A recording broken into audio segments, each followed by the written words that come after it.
extraordinary, but they're significant for what they tell us about the past.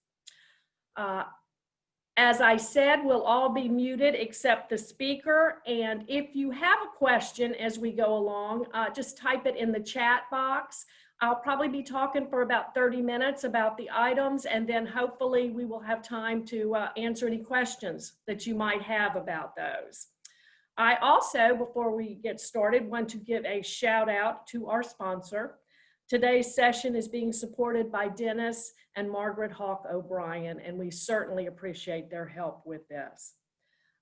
The other thing I need to do is a disclaimer, and that is most of the images you will be seeing are from our collection at the South Carolina Historical Society, and if they are not, they are noted otherwise.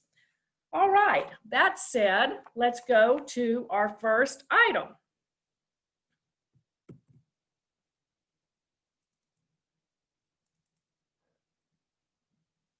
Okay, you should be able to see the PowerPoint, and if you've got a gallery view there of the people who are present, you can just minimize that if you press the little minus sign, and that way you should be able to see most of the PowerPoint as we go through this. The first item I chose for today is a letter written by Thomas Jefferson to William Johnson, Jr. Now, I assume most of you know who Jefferson was and recognize him there on the left. And many of you might know that William Johnson was an attorney, a state legislator, and a judge from Charleston. Now, Jefferson was born in 1743 and Johnson in 1771. So there's almost 30 years difference in their age. Johnson attended Princeton before apprenticing as an attorney with Charles Cotesworth Pinckney. In 1794, he married Sarah Bennett, the sister of Thomas Bennett, Jr., who later served as a governor of South Carolina. And Johnson and Bennett were close friends throughout their lives. This letter came to the Historical Society through a collection of papers originally held by Johnson's nephew, Edward McCready, and then given to us by Edward's son, who was president of the board of the Historical Society. One reason I chose this letter is because it seems so timely with the current vacancy on the Supreme Court. Jefferson was the president that appointed Johnson, and Johnson was the first member of Jefferson's party, the Republican Democrats, to join the Supreme Court. As a matter of fact, Johnson has been labeled the first dissenter because of all the dissenting opinions that he wrote during his tenure on the court. Johnson served on the Supreme Court for 30 years, beginning in 1804, and he was only 32 when Jefferson appointed him. His time on the court was almost the exact same time as that of John Marshall being Chief Justice. And you probably know that there was no love lost between John Marshall and Thomas Jefferson, even though they were cousins. Marshall was appointed by John Adams and was guided by a strong commitment to judicial and national power, which should, in his opinion, overrule state legislatures. His judicial vision was very much in keeping with the Federalist political program, and thus it opposed Jefferson's. So let's get to our letter. This letter was written in 1823. So Jefferson's been out of office for about 14 years, and he's about 80 years old. It's actually written 3 years before he dies. You can see at the top right that he's writing from Monticello. And one reason I love this letter is that he had such fantastic handwriting. Sometimes old script can be quite a challenge for archivists. But despite the fact that Jefferson talks in this letter about having pain in both his wrists, he continued to write very well. Another reason I thought it was appropriate to start our session with this item is that this is the very first document that was transcribed and published in our own South Carolina Historical Magazine. It's the first item in Volume 1, which was published in 1900, as you can see here. Anyway, at the time the letter's being written, James Monroe was president, and both Johnson and Marshall are still on the Supreme Court. It's June, and Jefferson writes in response to a letter that Johnson had sent him earlier that spring. Apparently, Johnson is working on a history of the political parties, and Jefferson says that their opponents, that would be the Federalists, are far ahead of them in placing their cause in a favorable light for all of posterity. Now, as you can see, this is a lengthy letter, and Jefferson spends several pages talking about how the Republican Democrats fought the European model of government, or aristocracy, in favor of one that stresses the equality of the working man. He then gets to Washington's farewell address, which is interesting, as the general consensus, much due to the musical Hamilton, is that Hamilton drafted the entire address. Jefferson's recollection is different, and he says Washington requested Madison to prepare the talk, but then he adds that it was the work of both Madison and Hamilton. Returning to the Federalists, Jefferson says they not only want to create a monarchy, but they're intent to weaken the barriers of all state governments. Jefferson then writes, "You request me confidentially to examine the question whether the Supreme Court has advanced beyond its constitutional limits and trespassed on those of the state authority." And I would have expected Jefferson just to go off on a tangent here, but he doesn't. He says, frankly, I'm too old to answer that. He says there are others, particularly those who have written dissenting opinion, which have, and this is his quote, pulverized every word which has been delivered by Judge Marshall of the extrajudicial part of this opinion. So he just gets in a little dig of Marshall there, but doesn't go into a whole lot of detail. Eventually, after more discussion of states' rights, Jefferson writes on the 8th page, "It is now time to relieve you from this letter of unmerciful length. Indeed, I wonder how I have accomplished it. With 2 crippled wrists, the one scarcely able to move my pen and the other to hold my paper. But I am hurried sometimes beyond the sense of pain when unbosoming myself to friends who harmonize with me in principle." Finally, he adds, "Our general objects are the same, to preserve the Republican form and principles of our Constitution and cleave to the salutary distribution of powers which has been established. These are the 2 sheet anchors of our Union. To my prayers for its safety and perpetuity, I add those for the continuation of your health, happiness, and usefulness to our country." And then you see that famous signature down there at the bottom, T.H. Jefferson. So that's one of my favorites. I just love the eloquent way TJ writes, and I've always touched by his hopes and prayers for the country.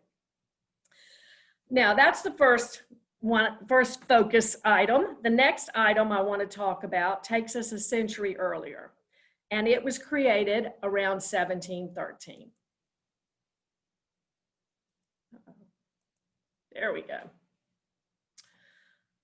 Unlike the Jefferson letter, we had no provenance or background information on this. It was simply in our map collection, and we had to figure it out. If you look at it, it's a fascinating drawing. It measures about 24 by 16 inches, and the colors have survived fairly well considering it's over 300 years old. As you can see, it features a diagram in here. And along this semicircle here, we can read branch of Connecta Creek. Within the diagram are the words Noo-He-Roo-Ka Fort. If we zoom in on this, you can see the text here of Noo-He-Roo-Ka Fort, and you can see that someone's labeled these items on the map alphabetically. And you can also see the stitching that's holding the paper together here. Zooming in on another part of the map, there is a great deal of text. And basically, I'm going to shorten it a little bit, but this is what all that writing says. After the trenches were carried on with good success, and a triangular blockhouse finished at A, and a battery at B so high that from them they might fire over the enemy's fort and carried under the enemy's works to C, and every person ordered to his post, ready for a general storm, on Friday, the 20th March, 1713, about 10 o'clock in the morning, the mine was sprung. Notwithstanding the enemy fired very briskly, Captain Mall was ordered from the Mulberry Battery to make his attack between D and K. Imagining he had some better advantage, or mistaking his orders, he marched between bastions E and D, from which bastions the enemy made very great fire, and of which company 20, being killed or wounded, being the greatest loss sustained during the attack. It goes on to say, the enemy made very great resistance and chose rather to perish by fire with the bastion than to retreat in the caves made underground. Our enemies, on account their least loss was 270 of their briskest men, besides other aged and young. And with what prisoners were taken, their whole loss cannot be less than 800. Loss on our side, 22 white men killed, 36 white men wounded, 15 wounded of Captain Mall's company, and then there's a word we can't read that indicates the number of Indian killed, and then it says 58 wounded. So, not knowing basically what the map was about, the story it told, we still weren't sure when it was created and by whom. So we actually sent it to archaeologists at East Carolina University. They did a series of tests on it, and they dated it to 1713.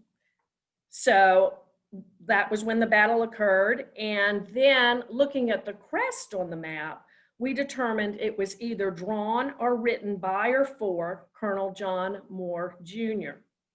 The clue there is that the swan crest belonged to the Moore family. And so this is the story, most of which you've probably deemed by now. But the whole story began 2 years before the map was created. In October of 1711, the folks in North Carolina asked South Carolina's governor to help them end the escalating conflicts between Native Americans and settlers. The South Carolina General Assembly appropriated 4,000 pounds for an expedition and offered the command to Colonel John Barnwell. We know of Barnwell's actions from letters he sent back to South Carolina, many of which, by the way, are also in our archives.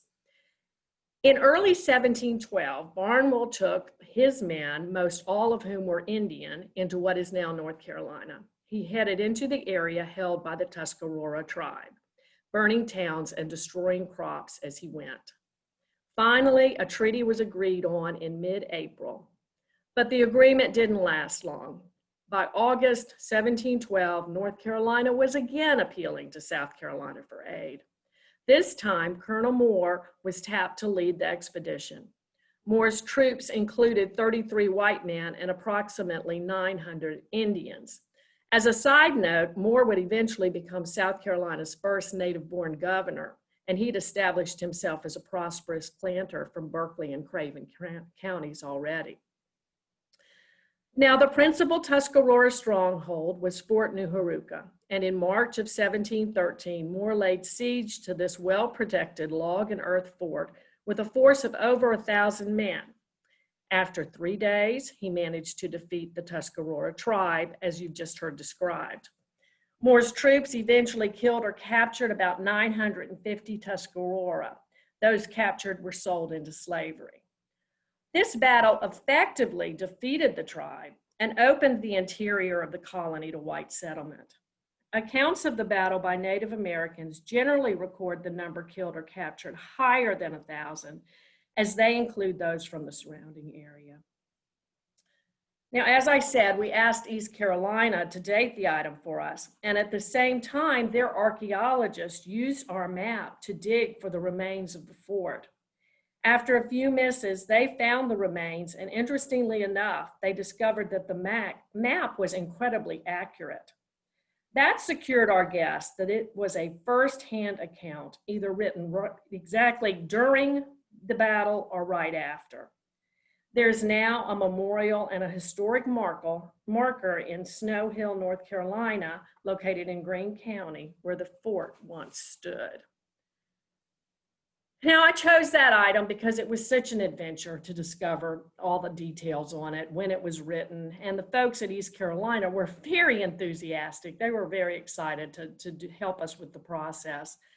When we finished the examination and excavation of the area, they brought in descendants of the Tuscarora. They are now part of the Iroquois tribe living in New York. And they had, as you can imagine, a very interesting perception on that battle and our document. Okay, the next item I want to talk about centers around a man named Alexander Glennie. He was born in Surrey, England in 1804. This is his portrait, which is held by the Gibbs Museum. Glennie came to South Carolina to be the tutor of Francis Marion Weston's son. The Westons lived at and owned Laurel Hill Plantation in Waccamaw. While there, Glennie began to be a lay reader at All Saints Church. Later, he was made a deacon, and then in 1833, he was ordained a priest. Not long after that, he was named the rector of All Saints. While he was rector, Glennie kept a journal, which we have, along with some miscellaneous papers, and a couple of artifacts from his time as rector. This is his own sketch of that home church, All Saints.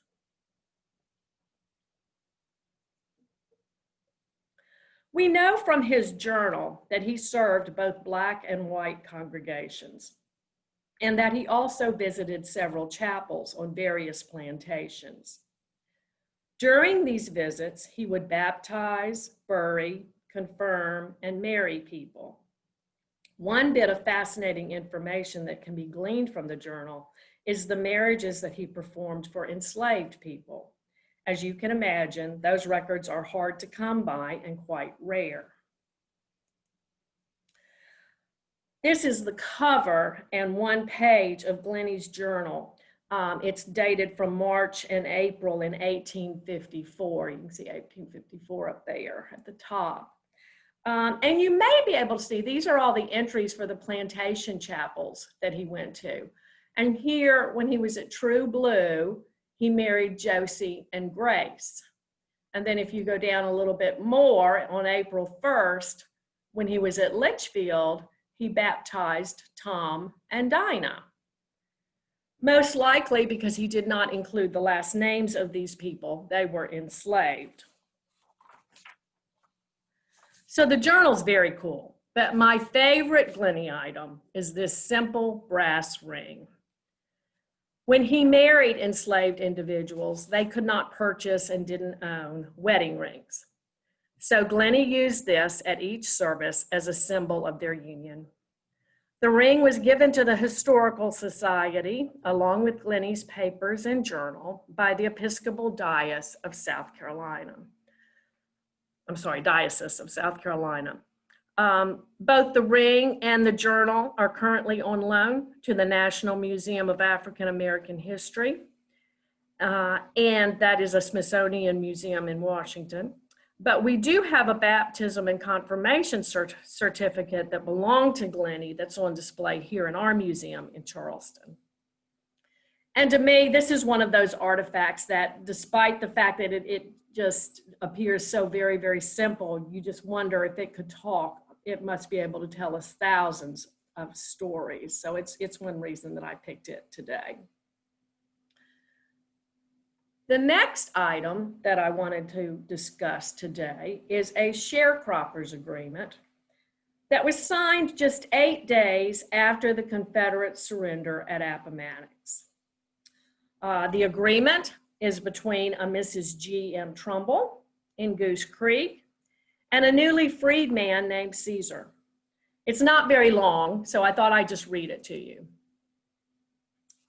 The conditions of the agreement on which Caesar and his family are to remain on Mrs. Trumbull's farm Goose Creek Parish this year, ending December 31st, 1865. And then it numbers the conditions. 1, Caesar and his family are to occupy in the houses such room or rooms as Mrs. Trumbull shall specify. 2, he is to be allowed to cultivate as much cleared land in her fields as he and his family can attend. 3, he is to divide with Mrs. Trumbull the crop that he makes, giving her half of it. 4, he is not to depredate on the place or allow his family to injure the fences or anything at all within her enclosure. 5, he is not to cut or allow to be cut any timber on her land, but such fuel as may be necessary for his purposes must be taken from fallen and decayed trees on the place. 6, the plum trees in the garden and their fruit are reserved by Mrs. Trumbull for her own especial use, no one being permitted to gather the fruit without direct or written order. Now, this is a one-page document. I just zoomed in here. This is at the bottom of it. Here it says, this agreement entered into on the 17th of April, 1865. And you see Mrs. Trumbull's witnesses signed there. Then you see Mrs. Trumbull's signature here, and it has a mark that Caesar made, an X, and it says his mark, and then it says Caesar Manigo. Apparently he's taken Manigo as his last name. Obviously, this isn't a rare or unusual item. It's one of thousands just like it. But I think it's important because it speaks to the desperation of the times. South Carolina was a war-torn state. It was near total economic ruin. Whites are seeking way to hold on to their labor force. There is a good chance that Mrs. Trumbull is a widow. At the same time, you have former enslaved people facing an unknown future.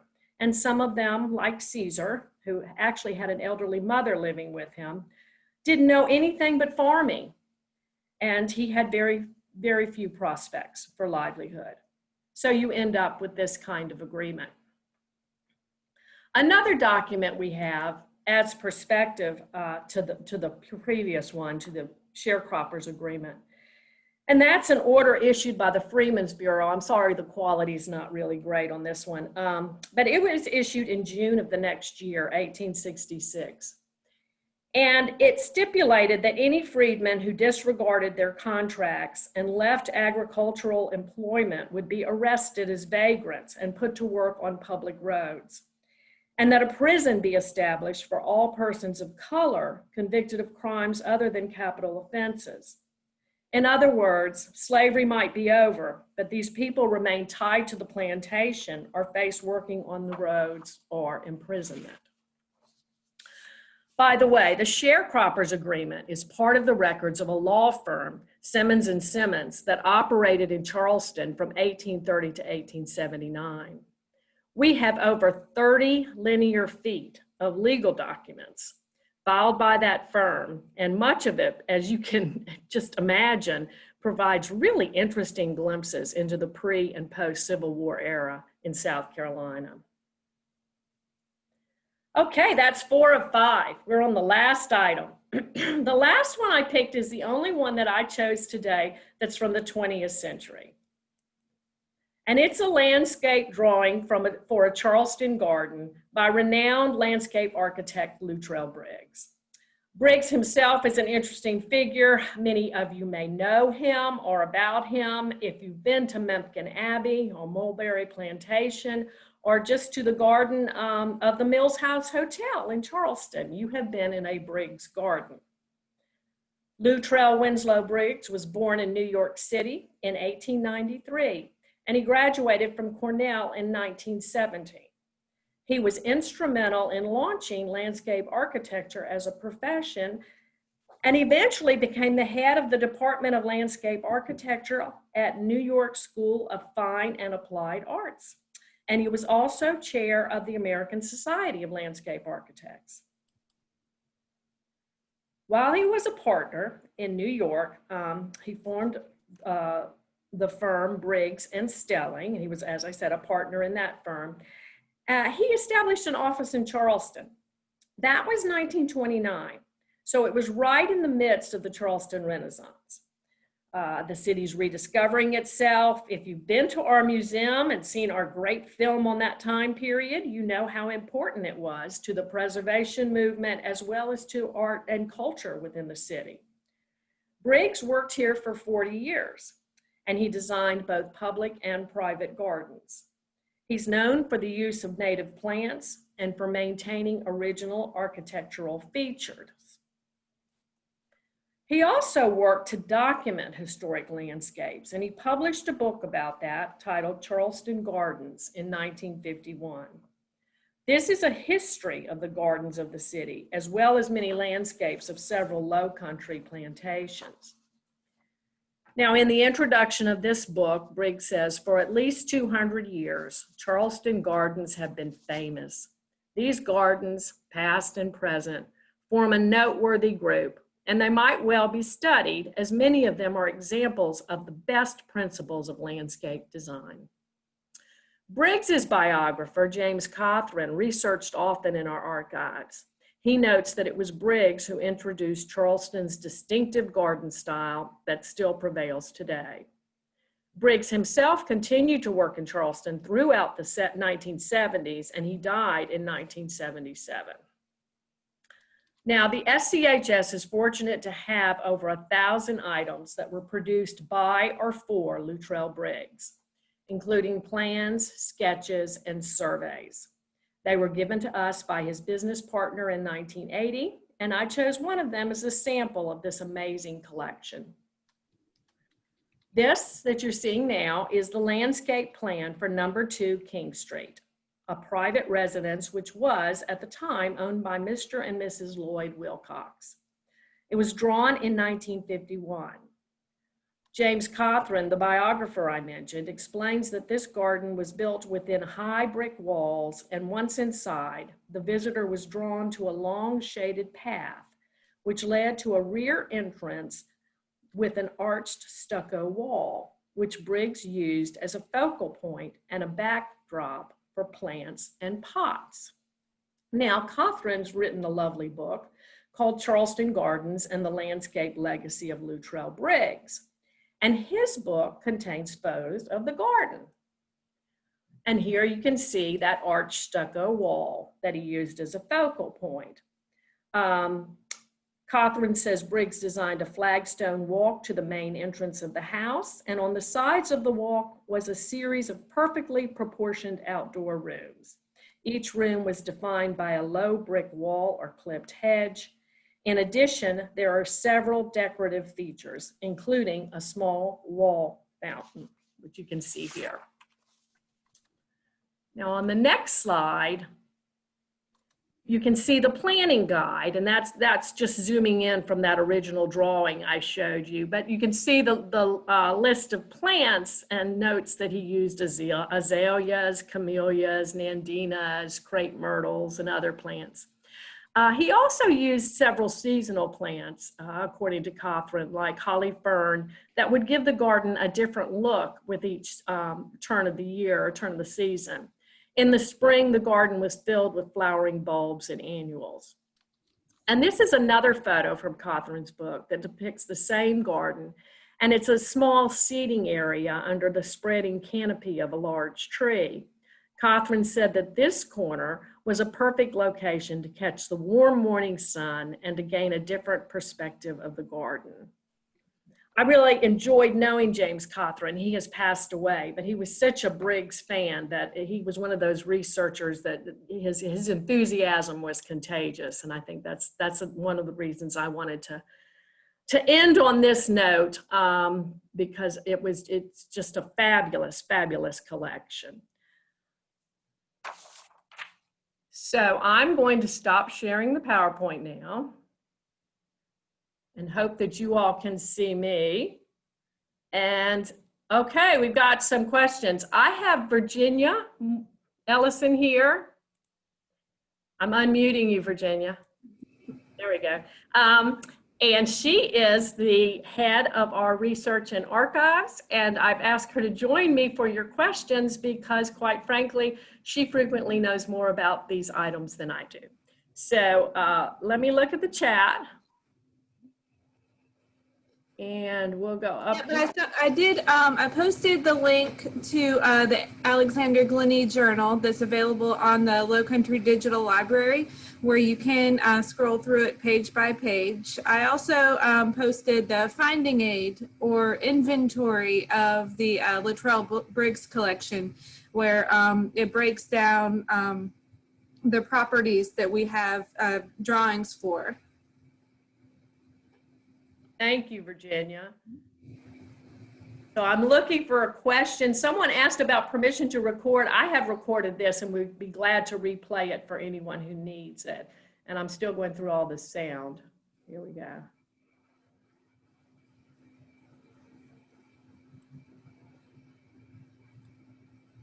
Okay, I'm going to unmute everybody just to see if anybody has any verbal questions.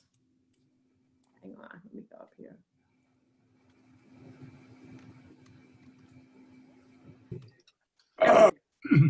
This is Robbie Robertson from Beaufort. Hi. Captain John Barnwell was known as Tuscarora Jack. Yes, he was. Yes. I guess because of that first adventure. And when we were looking at the map, we honestly thought it was his because we had so many other items belonging to Barnwell. And then we had some of his descendants come in to look at the map as well. But yeah, he was quite known for his escapades and for leading I guess, the colonial settlers to expand to the interior. Anybody else? You can unmute yourselves if I can't do it. Excuse me, this is Dana Creed. I have a question about the ring. Mm-hmm. Is that a piece that he carried with him and used for multiple ceremonies? Virginia, don't you think that's what we think? We believe that's true, Dana. Yes. And the folks who work with us now at the Smithsonian believe that's the same thing. The enslaved people would not have had their own rings, so he would use it over and over with each ceremony. Great, thank you. Virginia. Yes, sir. 2 questions. Will that ring and return to our museum or to the new slave museum that's under construction? The loan ends in 2025, and it will return to the Historical Society. There we've discussed putting it on exhibit, but I'm sure the upcoming IAM would be interested too. Second question, go ahead. said that there was an interesting reaction from the Tuscaroras that were invited to that monument. Do you have any detail on that?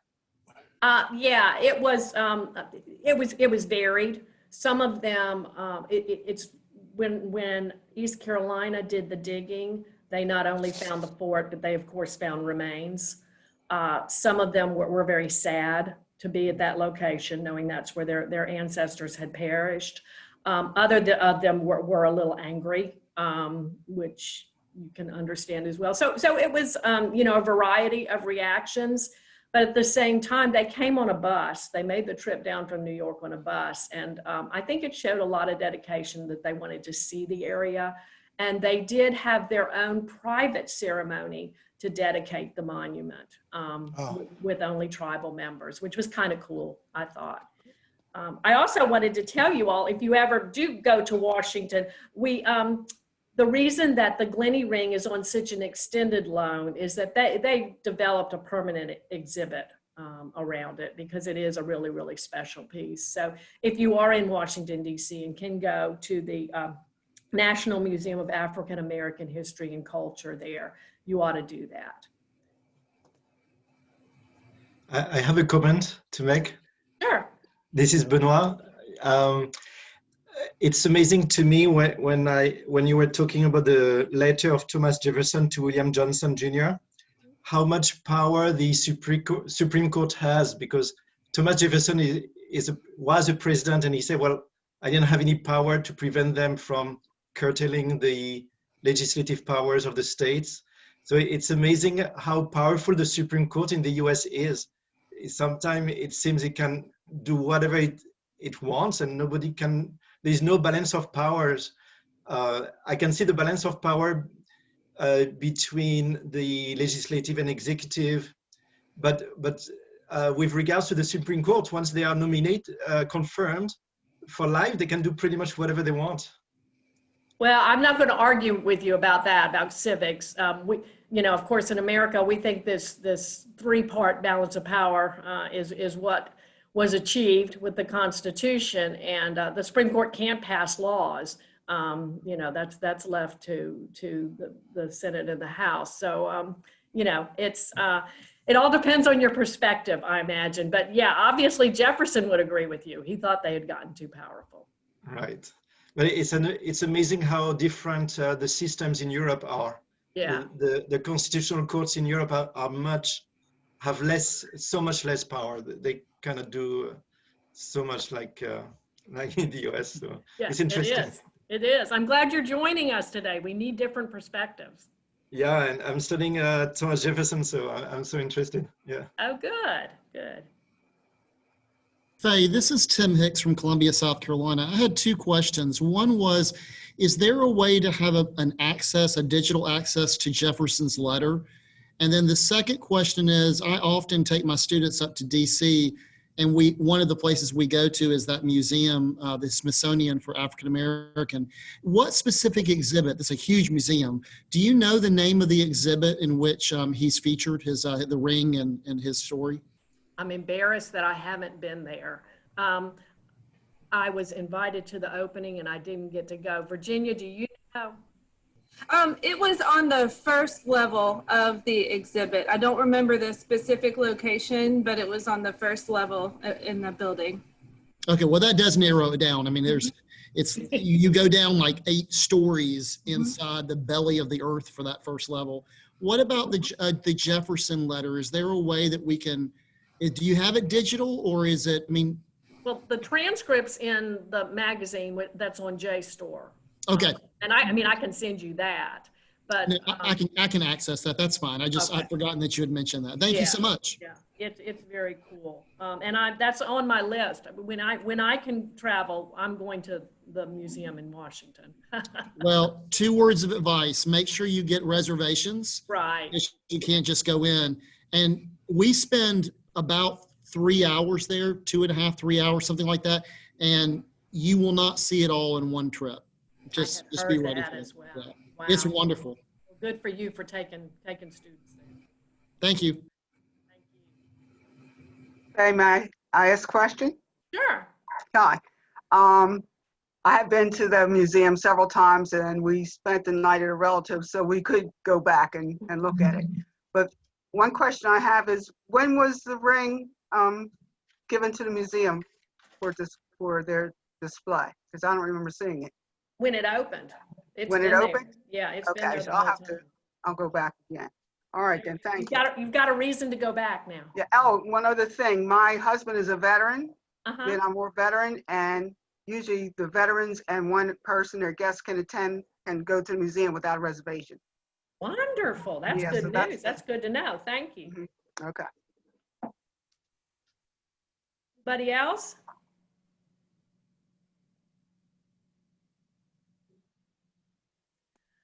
Okay, well, thank you all. And I'm going to do this again next month. Hopefully I'll have my sound all ready to go when we start, so you won't have to wait for that. And just to give you a teaser, I will start October's focused with yet another letter by a founding father. So please join us. Thank you all for being with us. If you are members of the Historical Society, thank you for your support. You are the reason we have these items and can take care of them. If you are not a member, please go to our website, schistory.org, and join us in protecting and preserving these items of history for future generations. Thank you, Virginia, for your help. Thank all of you for being with us. Have a good evening. Thank you so much. Thank you. Thank you so much.